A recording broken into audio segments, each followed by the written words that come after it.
Hi, my name's Dee, and I live in the middle of an uptown area of a city on the east coast of Canada. I've always wanted to try vegetable gardening, but as you'll see from my streetscape, there's not much land to work with, and the land that I have is very exposed. So I had an idea. I thought I'd take my veggies to a whole new level.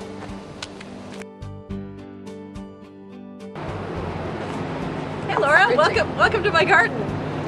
How are you doing? Pretty good. So this is my vegetable garden I was telling you about. But you didn't expect to find it up on my roof. No, I didn't.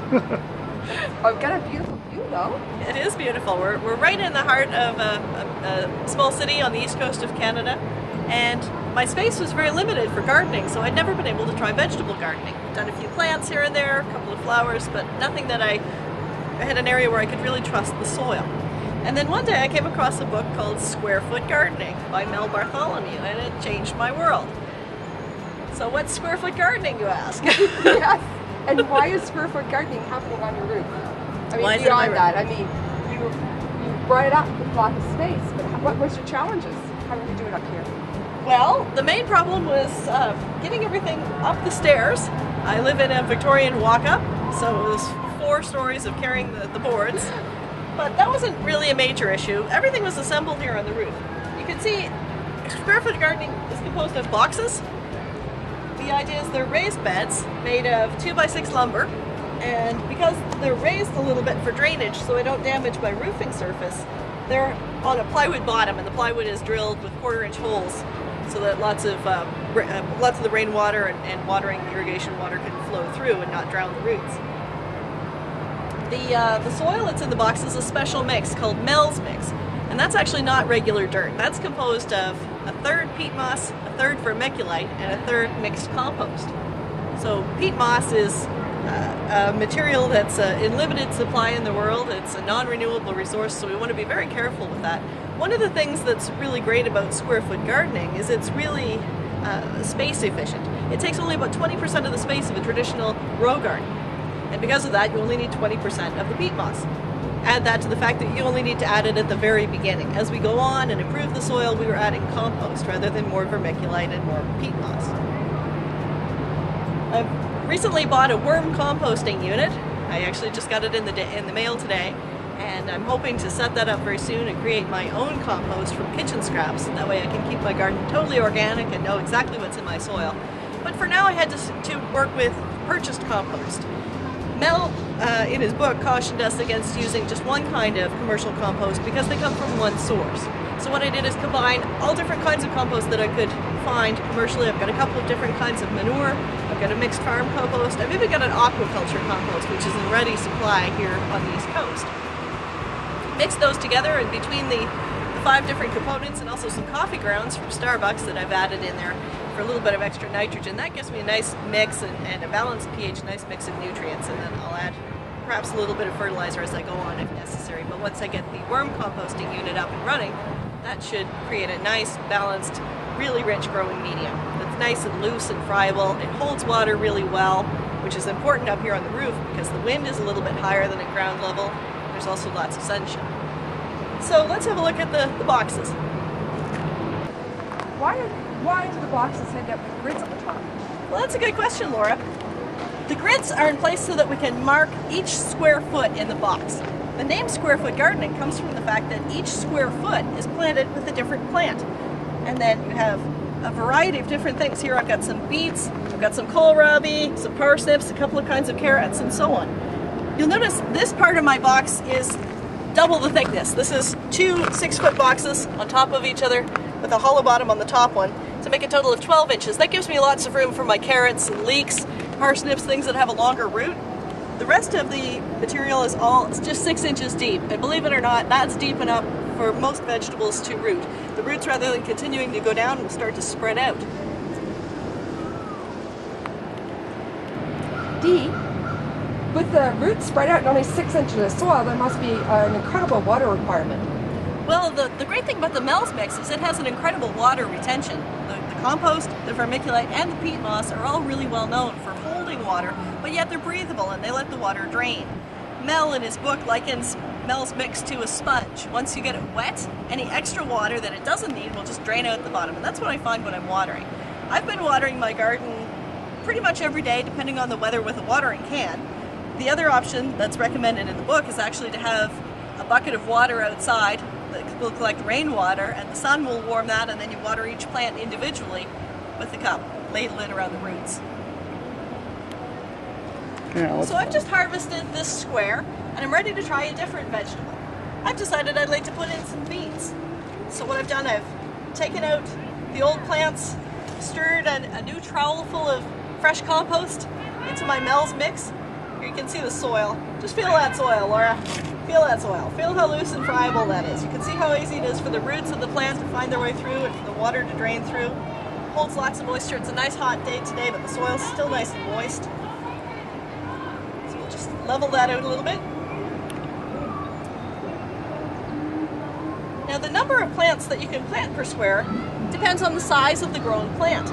The great thing about square foot gardening is, unlike traditional row gardening, you don't have to plant a whole row of seeds and then pull them out as the seedlings get to be a certain size so that they're so many inches apart.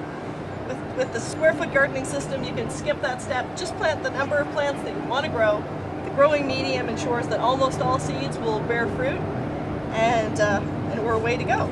So if I was going to plant a larger plant, say cabbage, I could put 1 per square foot. Something a little bit bigger, maybe leeks, I could do 4. So I would divide the square into 4 sections. 1, 2, 3, 4. Today, the beets, I could probably put about 9 per square foot. So fairly easy. Take your fingers, divide in 3, divide in 3, and there's my grid showing the 9. With some plants that are really small, such as green onions or carrots, you can actually get 16 plants per square foot. The yield is just incredible. So let's try planting. There are only 3 tools needed for square foot gardening. One of them is a trowel for adding your compost, a pencil for taking notes and making holes, also lifting seedlings, and the third one is a pair of scissors that you'll use for harvesting leaves off the mesclun mix, the lettuce, and the cabbage, and so on. You don't need to harvest the whole head, just what you need to eat. There's very little wastage in square foot gardening. So as I say with beets, I can put in 9. Theoretically, each seed should grow into a beet, but just to be on the safe side, I'm going to put 2 per hole, and then I can thin. But I'm not going to waste as many, so I'm going to take our trusty pencil, make a little hole in the first square, drop in 1, 2, smooth it over. The next square, put in 2.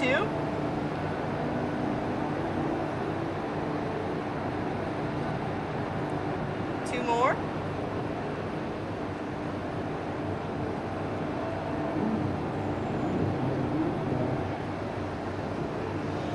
Some seeds are really tiny, in which case you could just put it in a pinch rather than trying to get the individual seeds for something really small like a carrot seed, for example. But the beets are fairly easy to handle. Almost done.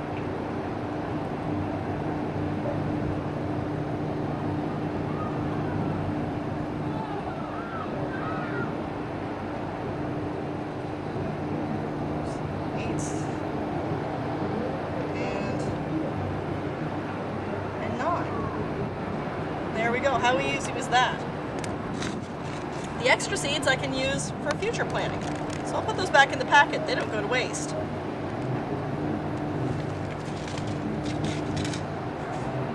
Add a little bit of water just to keep the soil nice and moist.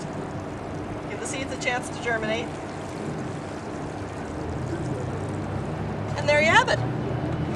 In a few weeks we'll have 9 beets. That's wonderful. I'll have to have you over for dinner. Sounds good. I know you like beet salad. Last thing left to do with our planting is put in a little sign so I remember what I planted in this square. I've actually got about 50 varieties of vegetables and herbs growing between this roof and my window box downstairs. So it's good to remember what's in what square. Here I've written beets and the number 9. 9 reminds me that I can fit 9 per square when it comes time to weed or to harvest. Okay. You've mentioned weeding. There are very few weeds. I've been at this for about 3 months now, and I've had a total of 1 weed that I've had to pull. The Mel's mix has no weed seeds in it, So it's not going to grow any weeds. The only weeds that will come in are something that blows in on the wind or something a passing bird might drop on. Because I know exactly where my seeds are planted, I can tell if something's a weed if it comes up in the wrong place and if it doesn't look like the other plants in the square. Because their soil is so loose and friable, it's really easy to pick them up and toss them away. I'd love to demonstrate, but can't find a weed to show you. I noticed you have a trellis. Yeah, another thing that you can do with square foot gardening is grow vertically. Not only is it space efficient on a horizontal level, you can grow certain crops up a vine. Anything that's a vining crop like peas or beans or any kind of squash, you can actually train them to go up a trellis. Now what I have here, because I'm on my roof and I don't have any soil that I can drill down into to anchor, I've just taken some bamboo rods. They're really cheap, and this is nylon netting. And I've strung the nylon netting onto the bamboo with twist ties, and the bamboo is held on with pipe clamps or pipe strapping on the back of each box. I put this on the north side so that when my vines grow up and start to cause some shade, they're not going to block all the light from the rest of the garden. Here I have some peas that are starting to come up. You can see we've got some nice pea pods coming in. Be ready for harvest soon, but I'm hoping they'll grow quite high.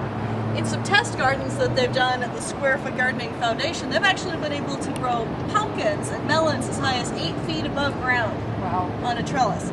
Now, my trellis probably wouldn't be strong enough for that, but if this was a ground level garden, they've got a neat little system. You take a couple of pieces of rebar, pound them into the ground, put on a piece of electrical conduit after that, have another piece of electrical conduit across the top so you've got a nice rigid steel frame, and then use the same nylon netting on that. Up here on the roof I was a little bit worried about the extra wind and also the fact that I don't have ground that I can drill down into to anchor.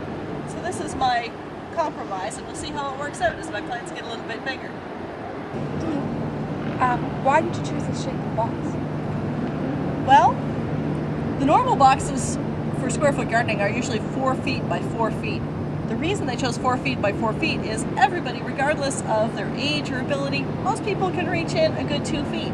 So if you can walk all the way around the boxes, that adds up to 4 feet, where you can easily reach all your plants and care for them. These two boxes I've made a bit smaller because they're up on the roof and I don't have a railing on my roof and I'm a little bit nervous of heights. I wasn't sure I was going to be feeling comfortable walking all the way around, so I wanted to make sure I could reach.